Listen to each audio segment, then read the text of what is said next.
नमस्कार, मी डी.टी. आंबेगावे, मुख्य संपादक सत्य पोलीस टाइम्स।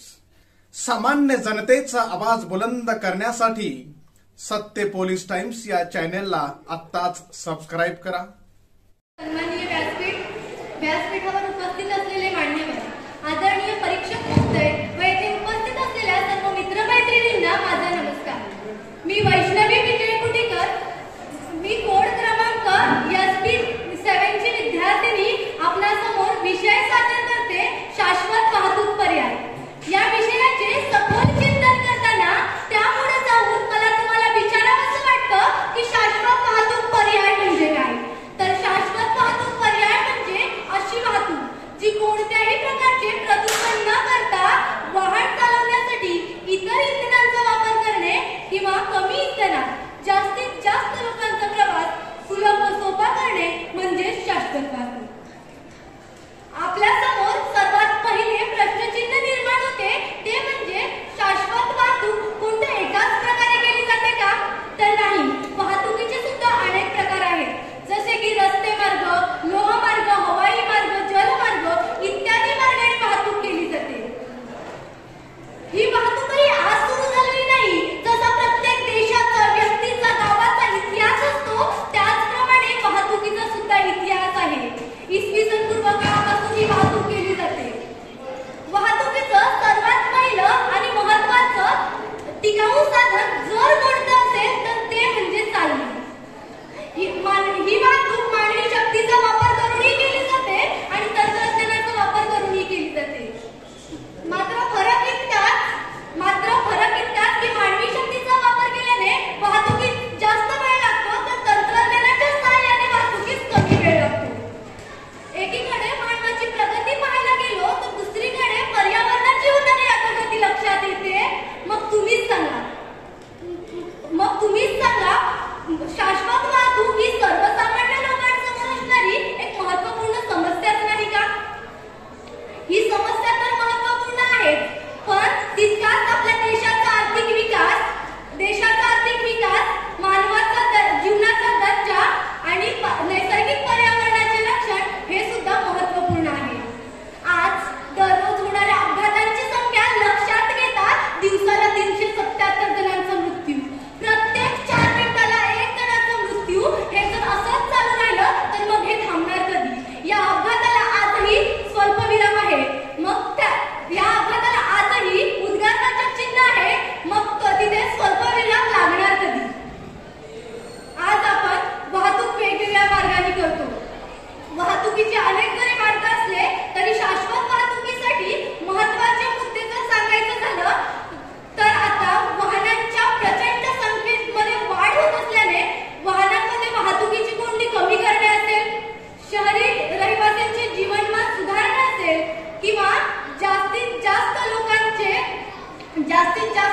अपघात टाळण्यासाठी उपाय करणे असेल आणि वाहनांमधून निघणाऱ्या धुरामुळे होणारे प्रदूषण कमी करणे असेल, या सर्वांवर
for the everyone present over here. Today we are here gathered for the 2024 science exhibition of our college. Today I want to talk about a critical issue that affects us all: transportation, and the power of sustainable transportation that can transform our world for the better. Respected sir and all my dear friends, we all know that transportation is a vital part of our daily life. We rely on it to get to school, to go to work, and to connect with our loved ones. However, the way we travel has an impact on our environment. Our transportation sector accounts nearly 30% global greenhouse gas emissions, making it one of the largest contributors in climate change. The god of the clouds and the servant of the forest, the great Shivaji Maharaj had a deep respect for nature. He had implemented measures to conserve forests and build life in his kingdom. But today, our transportation sector is posing a significant threat to the environment. The pollution from our vehicles is not just only harming our environment, but also posing a significant risk to human health. Instead of using public transportation, we use our own vehicles when we can use the public transportation. And why do we do that? What is the reason behind it? To display status rather than a genuine need of convenience. However, this habit has several consequences. The air pollution from vehicles is a significant contributor to respiratory problems like lung cancer, asthma, IPF and PAH. To address these problems, we need to adopt sustainable use of transportation modes that minimize harm to the environment, conserve natural resources, and improve social equity.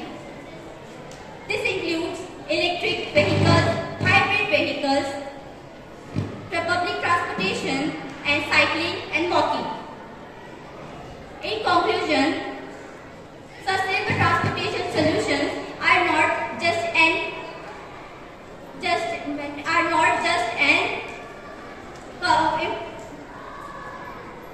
imperative, it's an economic necessity. By adopting sustainable transportation solutions, we can reduce our carbon footprint, reduce pollution quantity, and promote public health and make healthier and more diverse cities. One more thing, do you know about Elon Musk, the CEO of Tesla Motors, a company that is known for making eco-friendly vehicles? As being the leader of a company that is worldwide famous for making sustainable transportation, Elon Musk is the driving force behind the success of eco-friendly vehicles. In various interviews of Elon Musk, he has said about his passion for sustainable transportation, revealing that he has thinking about this concept of sustainable transportation from the beginning of his career. Elon Musk's innovation of making electric vehicles have made a big difference. Tesla Motors electric cars are the standard for sustainable transportation. So you are thinking why I am telling you about Elon Musk. What is the reason behind it? I am telling you the story of Elon Musk because I want to encourage you to think about the future of our planet. As the young people, we have the power to make a difference. It's easy to enjoy our life without thinking about the future. But I want to encourage you to think about the choices you make because it has impact on our environment. You all will not understand this topic right now, but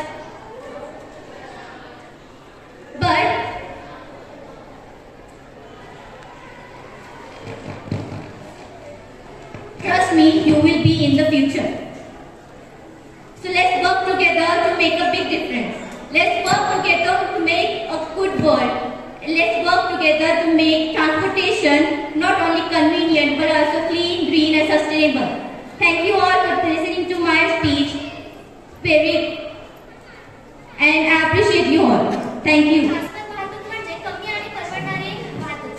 म्हणजे शाश्वत म्हणजे काय तर कोणत्याही शाश्वत वाहतूक म्हणजे काय तर कोणत्याही प्रकारची नैसर्गावर कोणत्याही प्रकारची जबाबदारी न देता केली जाणारी वाहतूक म्हणजे शाश्वत वाहतूक होय.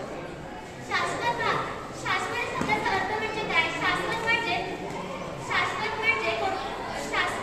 कोणत्याही प्रकारची निसर्गावर जबरदस्ती न करता केली जाणारी वाहतूक म्हणजे शाश्वत वाहतूक. आता पहिल्याच्या काळामध्ये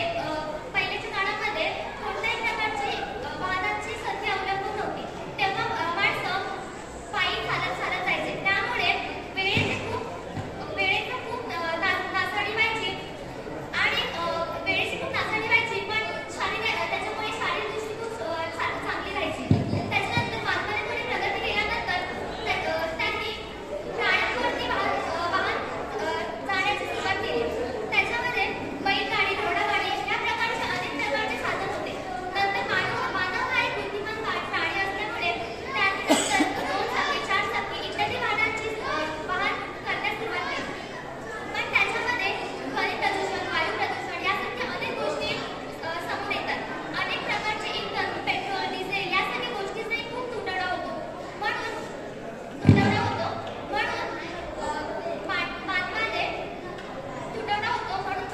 मानवाने आता इलेक्ट्रिक गाड्यांचा शोध लावलाय. पण खरंच इलेक्ट्रिसिटी एवढी यूज करून आपल्याला फायदेशीर आहे का? आपण जर दिवसभर गाड्यांमध्ये इलेक्ट्रिसिटी वाया घालवत गेलो तर खरंच आपल्याला नंतर रात्रीच्या किंवा नंतर टाइमवर इलेक्ट्रिसिटी जास्त भेटेल का? तर नाही. म्हणून आपल्याला नीट इलेक्ट्रिसिटीचा वापर केला पाहिजे असे मला वाटते. आता शाश्वत वाहतुकीचे खूप सारे फायदे आहेत. जसे की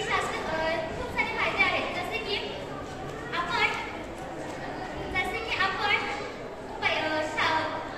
पेट्रोल, डिझेलवरती पैसे खर्च नाही केले तर आपल्याला खूप पैशाची बचत होते आणि आपण खूप प्रकारे शाश्वत वाहतूक न केल्यामुळे आपण खूप प्रकारे पैसे सुद्धा वाचवू शकतो.